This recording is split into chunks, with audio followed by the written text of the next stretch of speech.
আসসালামু আলাইকুম ছোট্ট বন্ধুরা, দেখতে পাচ্ছেন এখানে আম্মুর হাঁসের বাসা।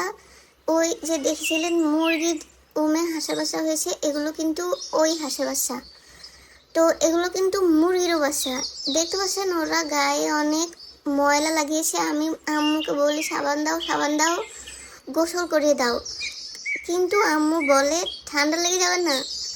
দেখতে পাচ্ছেন ওরা এখন শ্যাওলা খাচ্ছে। আমি জানি হাঁসের বাসা শামুক খায়, কিন্তু আমি দেখেছি ওরা ভিন্ডি খায়। ভিন্ডি কেটে রেখেছিল, অনেকগুলো ভিন্ডি ওরা খেয়ে ফেলেছে।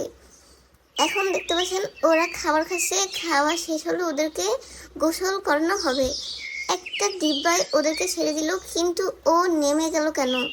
ও মনে হয় একলা গোসল করবে না, ও সবার সাথে গোসল করবে।